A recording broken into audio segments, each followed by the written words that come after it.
Hello, everyone, and welcome to another edition of the Technical Market Update. It's Friday already. Can you believe it? I know you're looking forward to your weekend. Well, that's if you're doing something fun or relaxing. If you have work, well, I hope it goes well.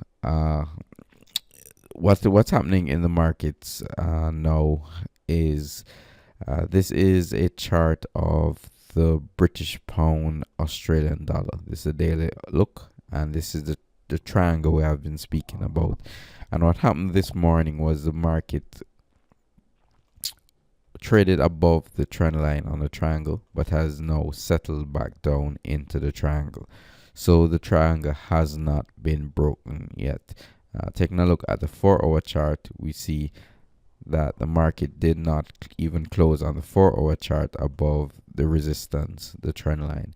Let's take a look at the 60-minute chart. We did have a close on the 60-minute chart, but we haven't had a close. And when we're trading the daily charts, we haven't had a close on the daily chart as yet. So we are still waiting for this market to break out. I'm anticipating a breakout to the upside, but it could very much break to the downside also.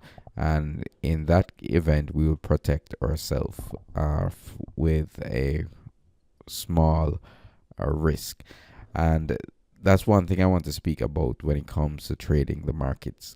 Everyone is always afraid of being wrong. Everybody's afraid of losing trades.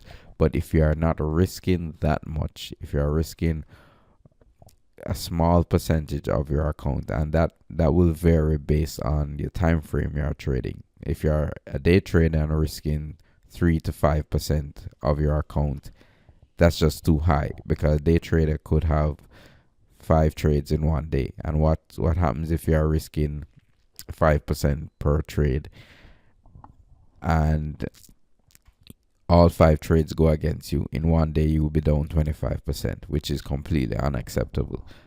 Even I would say 3% a day trader is still too high. In let's say you have 5 trades in one day that go against you, you'll be down 15%. That's just way too high, and that's one of the reasons why folks can't make any money in the markets. It's because they're risking too much of their account on any one trade. Now, if you're a position trader, you can risk a bit more, because you're not entering that many trades per week or per month. If you're trading the daily charts, maybe you enter 1 to 3 trades per month, so you can risk a bit more.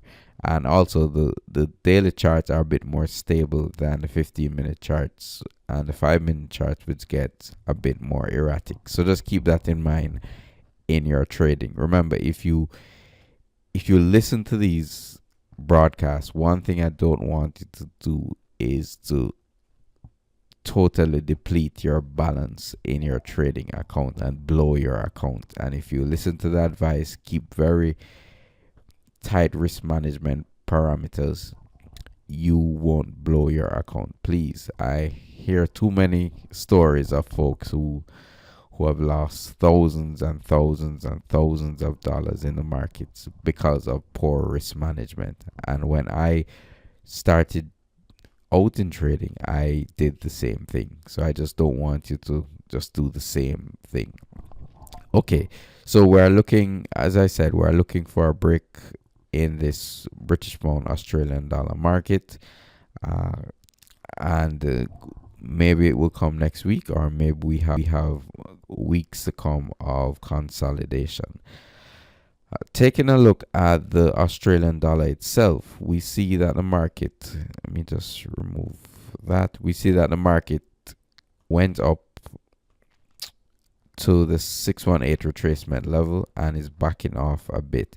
And up at these levels, as I explained in previous market updates, we had some monthly resistance numbers at this level, and the market has responded to the downside from the monthly R2 resistance level. Now, it's May 1st, so we are in a new month, so we have new resistance numbers that came out.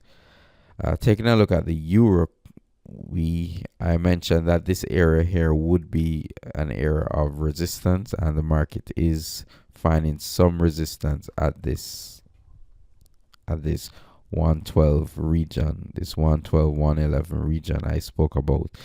That we had a monthly resistance number here, and the market is responding off of that. Now the question is, will the market back off from this level? And we just have to wait and see if we get a sell signal. And that's an important thing when you're trading. Let the market confirm your thoughts. So if you are thinking, okay, we should get a sell signal, or the market, it has retraced now and should go down, let the market give you a sell signal, and then that will be a good trade to take. Just let the market confirm your thinking.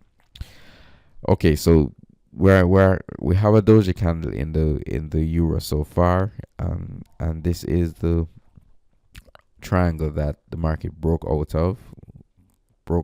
We had a couple of pips, 400 or so pips to the upside, and now the market is stalling out. And as I said, we're just going to wait and see if we get a sell signal here, or the market continues to rally. If it does continue to rally, the next area of resistance will be in the 114, this 114 level here. Support in the euro is currently at this breakout point. These previous highs, we may get some support here just above the 110.50 area. Because remember, past support equal, or past resistance normally acts as future support, so there may be some short-term support in that one. The exact figure is 110.50 area. Okay, British pound. Also, we spoke about the fact that the market was above the weekly resistance level, and there was a monthly resistance level. Let me just bring up the previous pivot points to get the exact level. Pivots. Okay, so we see that the previous monthly R1 for the British pound was, this is the blue line here. The market went up. We got a sell candle here, and the market responded. And that's a pivot, the power of pivot points. Sometimes the market do tend to respond around with a resistance area or a support area. That is what I call a confluence of indicators, and the market can respond from these levels. Okay, let me just remove.